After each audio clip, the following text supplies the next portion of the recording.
बच्चों, कैसे हो आप सब? उम्मीद है सब बढ़िया ही होगा। तो चलिए आज की क्लास स्टार्ट करते हैं। आज की क्लास में हम बिजनेस स्टडीज़ का 11th class chapter number 1 business and introduction continue करवा रहे हैं। ठीक है, प्रोफेशन से स्टार्ट कर रहे हैं बच्चों। तो चलिए प्रोफेशन से स्टार्ट करते हैं।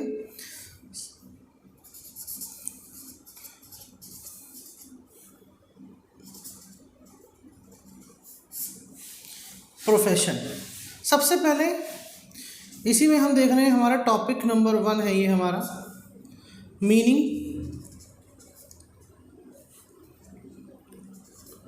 Of profession.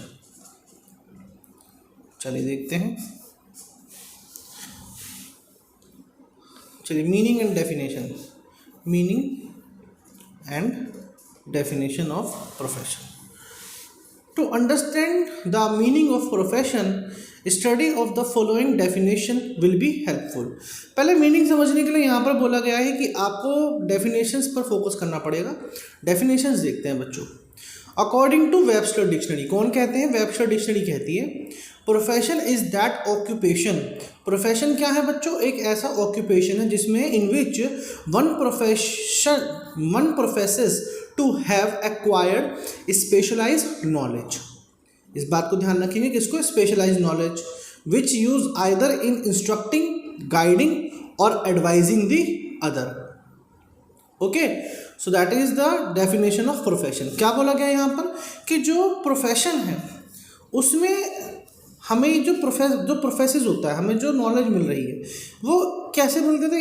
एक हमें पास क्या होती है कि स्पेशलाइज्ड नॉलेज होती है, एक स्पेशलाइज्ड नॉलेज होती है।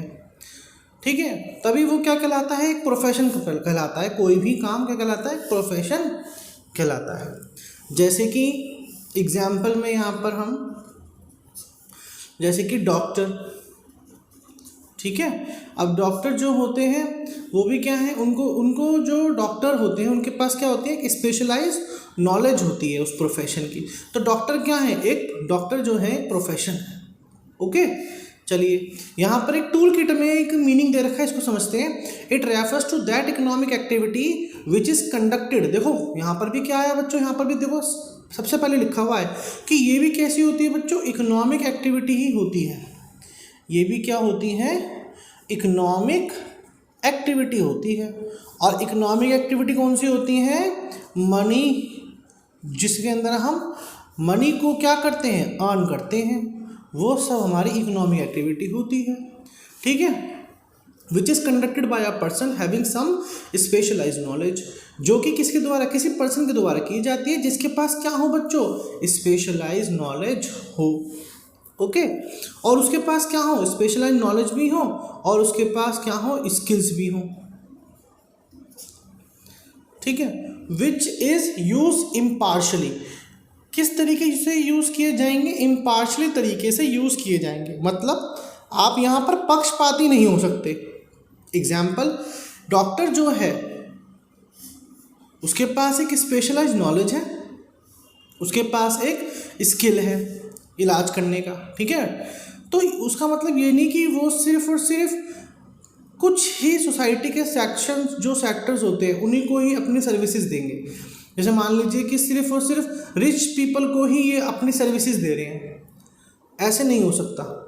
ठीक है, ऐसा नहीं करना चाहिए, क्योंकि कैसे करनी है? आपको वो सब यूज़ करनी है स्पेशलाइज्ड नॉलेज और स्किल्स इम्पार्शली। कोई भी पक्षपात नहीं करना, आपको सबका इलाज करना है। To serve various section of the society, ताकि आप सोसाइटी के सभी सेक्शंस को सर्व कर सकें, अपनी सर्विसेज दे सकें। Okay, so that is the meaning भी बता दिया मैंने आपको। ये मीनिंग था और ये डेफिनेशन थी। ठीक है, अब हम यहाँ पर कैरेक्टरिस्टिक्स ऑफ प्रोफेशन को देखेंगे। ठीक है, टॉपिक नंबर 2 हमारा जो है वो है कैरेक्टरिस्टिक्स ऑफ प्रोफेशन। अब इसकी विशेषताएं क्या है? प्रोफेशन की विशेषताएं क्या है? सबसे पहला है body of specialised knowledge and technique.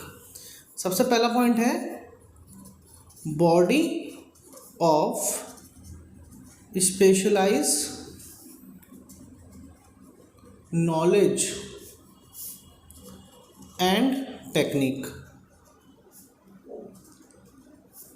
देखते हैं। The first important feature of a profession is that a professional should have a specialised knowledge and technical skill.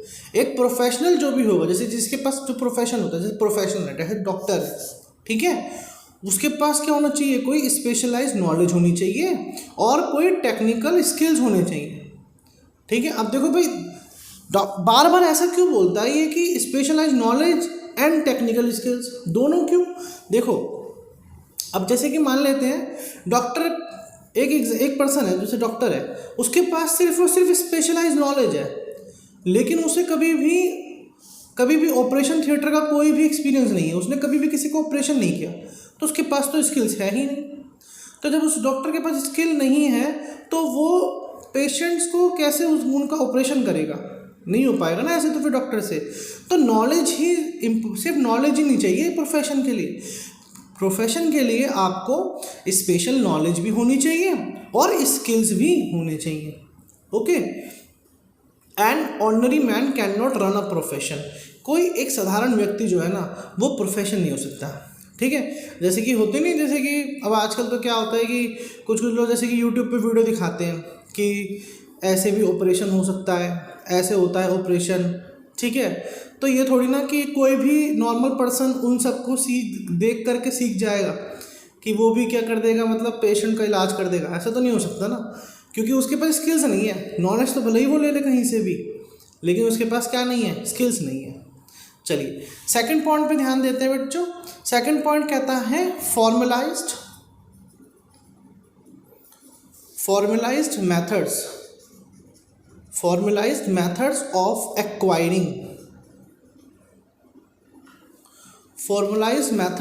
Acquiring training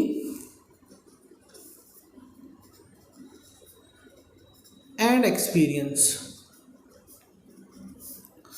कोई ना कोई कैसा तरीका होना चाहिए, फॉर्मलाइज्ड मेथड होने चाहिए इन सभी ट्रेनिंग और एक्सपीरियंस को एक्वायर करने के लिए। एक फॉर्मलाइज मतलब फॉर्मल तरीका होना चाहिए। ठीक है। अब जैसे कि फॉर एग्जांपल मान लेते हैं, हमने अभी लास्ट एग्जांपल जो लिया था, वो एक पर्सन कह देगा कि मैंने सारी वीडियोस देख रखी हैं, यूट्यूब से सीख रखा है कि ऐसे ऐसे ऑपरेशन होता है। तो वो कोई फॉर्मलाइज मेथड थोड़ी ना है। फॉर्मलाइज मेथड क्या है कि आप डॉक्टरीज की लाइन में जाइए, वो जैसे कि जो यूनिवर्सिटीज़ होती हैं वो आपको नॉलेज देंगी, पढ़ाएंगी, स्किल्स देंगी, प्रैक्टिकल्स करवाएंगी। जब जा कर के आप एक डॉक्टर बनते हैं, पेपर क्लियर करके, प्रैक्टिकल्स करके। ठीक है। पढ़ लेते हैं इसको भी बच्चों। It means only that human activity can be called a profession the knowledge of which is imparted by some institutions. यानी कि जो नॉलेज है ना, जो हमें नॉलेज मिल रही है, जो हमें स्किल्स मिल रहे हैं बच्चों, वो किन से मिलेंगे? वो किसी भी ना किसी इंस्टीट्यूशन से ही मिलने चाहिए। ठीक है। कोई फॉर्मल इंस्टीट्यूट होना चाहिए ये सारी की सारी नॉलेज और स्किल्स को एक्वायर करने के लिए। ठीक है। चलिए बच्चों थर्ड पॉइंट देखते हैं। थर्ड पॉइंट कहता है establishment of representative professional association. Third point कहता है establishment of representative professional association. क्या मतलब है इसका, देखते हैं। The third characteristics of a profession is that it must have a representative professional association which perform the following important function. कोई ना क्या होनी चाहिए, जैसे कि डॉक्टर है, इसके लिए एक इंस्टीट्यूशन है, एक एसोसिएशन होनी चाहिए, डॉक्टर्स की एक एसोसिएशन होनी चाहिए। ठीक है। चार्टर्ड अकाउंटेंट्स के लिए भी एक क्या होना चाहिए, एसोसिएशन होनी चाहिए। ठीक है। और लॉयर्स के लिए, एडवोकेट्स के लिए, उनके लिए भी क्या होने चाहिए, कोई एसोसिएशंस होने चाहिए। क्योंकि वो एसोसिएशन ना कुछ फंक्शंस करती है, कुछ काम करती है। वो फंक्शन क्या क्या करती है, चलिए ये देख लेते हैं, यहाँ पर ये फंक्शन उन्होंने हमें बता रखे हैं, ये फंक्शंस देखते हैं हम। चलिए, to regulate the behaviour of its members, अपने मेंबर्स का बिहेवियर्स उन्हें चेक करना होता है कि भाई जैसे कि कोई लॉयर है, ठीक है, अगर वो अपने रूल्स एंड रेगुलेशंस का फॉलो नहीं कर रहा है किसी भी केस को सॉल्व करते वक्त, या फिर किसी भी पार्टी के साथ जैसे केस लड़ रहा है और कोई भी रूल्स एंड रेगुलेशंस का फॉलो नहीं कर रहा है, तो उनके बिहेवियर को कोई देखने वाला तो होना चाहिए ना कि ये सब कुछ ठीक कर रहे हैं कि नहीं कर रहे हैं। एक एसोसिएशन बन जाती है, तो वो चेक करते हैं उनको, उनके बिहेवियर, उनके मेंबर्स के बिहेवियर्स को, ठीक है। To create a code of conduct for guiding the activities of the profession, ये जो एसोसिएशन होती है ना बच्चों, क्या करती है, क्रिएट करती है कोड ऑफ कंडक्ट्स को। अब ये कोड ऑफ कंडक्ट्स क्या होते हैं, कोड ऑफ कंडक्ट्स होते हैं रूल्स एंड रेगुलेशंस, जिसके अंदर ना किसी भी प्रोफेशन का, जैसे डॉक्टर है तो डॉक्टर्स के लिए बताया गया होता है कि आपको जब भी कोई ऑपरेशन करना है, जो भी कोई इलाज करना है, तो आपको इन्हीं रूल्स एंड रेगुलेशंस को देखते हुए करना है। जैसे कि आपने कुछ मूवीज़ में देखा भी होगा, वहाँ पर बोलते हैं ना कि जैसे कि डॉक्टर्स के कहते हैं कि वो कभी भी ऑन ब्लड, डॉक्टर ना कभी भी, जैसे दिखाते नहीं है मूवीज़ में, ऑन ब्लड का ऑपरेशन नहीं कर सकते, ठीक है, अपनी फैमिली के जो होंगे ना उनका वो ऑपरेशन नहीं कर सकते। तो ये कोड ऑफ कंडक्ट बनाते कौन है, ये एसोसिएशंस बनाते हैं। डॉक्टर्स के लिए अलग एसोसिएशन होंगे, चार्टर्ड अकाउंटेंट्स के लिए अलग एसोसिएशन होंगे, लॉयर्स के लिए अलग एसोसिएशंस होंगे, जो ये फंक्शंस करती है। थर्ड पॉइंट है बच्चों, थर्ड फंक्शन है to build up and promote the image of its member as a professional. अब भाई हमारा कोई, अब इसी एसोसिएशन का क्या है, कोई डॉक्टर बहुत अच्छा काम कर रहा है, तो उनको क्या है, उनको अवार्ड्स के लिए क्या करना, प्रमोट करना, उनका नाम नॉमिनेट करना कि भाई ये जो डॉक्टर है ना, कोई एक डॉक्टर मान लेते हैं, ये सोशल वर्क बहुत करता है, दूर दूर गांवों में जा कर के भी अपनी सर्विसेज देता है फ्री ऑफ कॉस्ट, तो उसको क्या करना, उसके नाम को क्या करना, प्रमोट करना। पद्म, जैसे कि कोई भी अवार्ड के लिए क्या करना, नॉमिनेट करना। To prescribe minimum qualification of its members, ये पता करना, एक मिनिमम क्वालिफिकेशन पता करना मेंबर्स बनने के लिए। भाई एक डॉक्टर बनने के लिए आपके पास क्या एक मिनिमम क्वालिफिकेशन होनी चाहिए। ओके, फिफ्थ पॉइंट है बच्चों, to regulate entry to profession, कि किस तरीके से आप एक प्रोफेशनल डॉक्टर बन सकते हैं। क्वालिफिकेशन तो बता दे भाई, इस कोर्स में आने के लिए आपके पास ये क्वालिफिकेशन होनी चाहिए, जैसे कि ग्रेजुएशन होनी चाहिए एक स्पेसिफाइड स्ट्रीम के अंदर, ठीक है। तो और फिर उसके बाद क्या है कि रेगुलेट एंट्री टू प्रोफेशन, उस प्रोफेशन में आप एंट्री कैसे कर सकते हैं, कैसे आप करेंगे, कैसे कुछ एग्जाम्स दे करके आपको वो प्रोफेशन की डिग्री मिल सकती है कि आप एक डॉक्टर हैं, आप एक सर्टिफाइड डॉक्टर हैं, ठीक है। तो ये फंक्शंस कौन करता है, ये फंक्शंस करते हैं हमारे एसोसिएशंस। ओके, वो कौन होते हैं, रिप्रेजेंटेटिव होते हैं उन प्रोफेशनल के। वो जो एसोसिएशंस होते हैं वो रिप्रेजेंटेटिव होते हैं उन प्रोफेशनल के, जैसे डॉक्टर्स के लिए। अब देखो यहाँ पर यही समझा रखा है, देख लेते हैं। In India representative professional association with regard to some professional have already been established. India के अंदर क्या है, कुछ ऑलरेडी एस्टेब्लाइज है एसोसिएशंस। अब ये आपको पता होने चाहिए, बहुत अच्छे, आप अपने जब एग्ज़ाम में इसके बारे में लिखेंगे ना, प्रोफेशन के बारे में, तो इन पॉइंट्स को ज़रूर लिखेंगे, तो बहुत अच्छा इंप्रेशन आप अपने टीचर के ऊपर छोड़ सकते हैं। जैसे कि there are representative professional associations like bar council of India. तो एसोसिएशंस में अगर हम बात करें तो पहला एसोसिएशन कौन सा बताया मैंने अभी आपको, बार काउंसिल ऑफ इंडिया।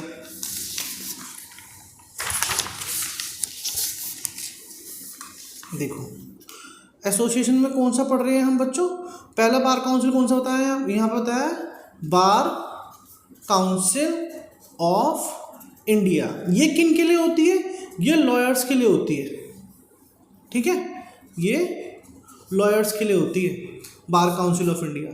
ये एसोसिएशन होती है जो रूल्स एंड रेगुलेशंस बनाती है, किन के लिए, लॉयर्स के लिए। कैसे उनके लॉयर्स की एक मिनिमम क्वालिफिकेशंस होनी चाहिए उस लॉयर बनने के लिए, ये सब चीज़ें। ऐसे ही medical council of India for doctors, doctors के लिए कौन सी होती है, medical council of India, medical council of India. ये किन के लिए होती है? ये डॉक्टर्स के लिए होती है, ठीक है। Institute of chartered accountant for chartered accountants, ठीक है। जो इंस्टीट्यूट होते हैं किनके? इंस्टीट्यूट्स ऑफ चार्टर्ड अकाउंटेंट्स किनके लिए होती है? ये हमारे सीएस के लिए होती है। ये बताती है कि रूल्स एंड रेगुलेशंस किस तरीके से सीए जो काम करेंगे वो इन रूल्स एंड रेगुलेशंस को देखते हुए काम करेंगे, ठीक है। अब चलिए देखते हैं फोर्थ पॉइंट जो है, फोर्थ पॉइंट है यहाँ पर code of conduct. Code of conduct, members of a profession are bound to follow a code of conduct. जो भी किसी प्रोफेशन से रिलेटेड होते हैं, ठीक है, कोई भी अगर जैसे कि मेंबर जो प्रोफेशन में बाउंड होते हैं वो उनको ना कोड ऑफ कंडक्ट को क्या करना चाहिए? हमेशा फॉलो करना चाहिए। मतलब कोड ऑफ कंडक्ट क्या होते हैं? मैंने आपको पहले ही बताया था, rules and regulations. Rules and regulations, rules होते हैं उसके अंदर। The code of conduct includes rules connected with profession. जो प्रोफेशन से रिलेटेड रूल्स होते हैं ना, वही होते हैं code of conduct. These rules highlight the value of honesty. ये रूल्स हाईलाइट करते हैं ऑनेस्टी को, कि किस तरीके से आप काम करेंगे, ईमानदारी से, इंटीग्रिटी से, मोरालिटी से काम करेंगे। तो यही होते हैं code of conduct. Code of conduct का यूज़ करते हुए हमें प्रोफेशन को करना होता है, सीए, लॉयर, डॉक्टर एक्सेट्रा, ठीक है। जैसे कि डॉक्टर का क्या होता है, एक रूल होता है ना उनके लिए कोड ऑफ कंडक्ट में बना रखा है मेडिकल काउंसिल ऑफ इंडिया ने, कि आप किसी भी पेशेंट का इलाज करने के लिए मना नहीं कर सकते। वहाँ पर उनकी एक उनसे शायद शपथ दिलवाई जाती है, वो मुझे उसका अच्छे तरीके से नाम नहीं पता, उसका एक नाम होता है, आप लोग चेक करना, ठीक है। फिफ्थ पॉइंट है हमारा priority of service over economic consideration. बहुत इंपॉर्टेंट पॉइंट है ये भी।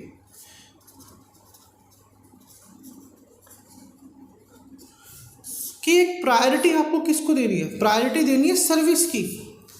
प्रायोरिटी किस चीज़ की होनी चाहिए बच्चों? सर्विस की प्रायोरिटी होनी चाहिए। किसके ऊपर? Over economic consideration. मतलब पैसों से पहले आपको ध्यान किस पर रखना है? सर्विस पर। प्रायोरिटी आप किसको दोगे? पैसों की नहीं, सर्विस को दोगे प्रोफेशन के अंदर। Like all other business activities, adopting a profession is also a means of earning money. आप प्रोफेशन कर रहे हो तो इसका मतलब नहीं कि आप मनी को अर्न नहीं करोगे। मनी को तो अर्न करना ही है, तभी तो आप डॉक्टर, सीए, लॉयर बन रहे हैं। Under which on the basis of specialise knowledge, आपके पास स्पेशलाइज नॉलेज भी है, one get some proper remuneration of service of society, ठीक है। आपको एक सर्विस, आप सोसाइटी को सर्विस देते हैं और आपको क्या मिलती है? रेम्यूनरेशन मिलती है। That is why professional are respected in society. For example, a doctor follow his profession for his living, but social service happens to be his chief objective. ये नहीं कि आप किसको प्रायोरिटी सबसे पहले दे रहे हैं, इकोनॉमिक कंसिडरेशन को दे रहे हैं, नहीं। पहला प्रायोरिटी हमारी सर्विस है। किसको देनी है? हम सोसाइटी के लिए हम क्या कर रहे हैं? एक उनको सर्विस दे रहे हैं। भाई चार्टर्ड अकाउंटेंट सर्विस दे रहा है ऑडिट करके, अगर अदर लीगल जो भी कंसिडरेशंस होती हैं उनको बता करके। डॉक्टर भी सोसाइटी को क्या दे रहा है? सर्विस दे रहा है।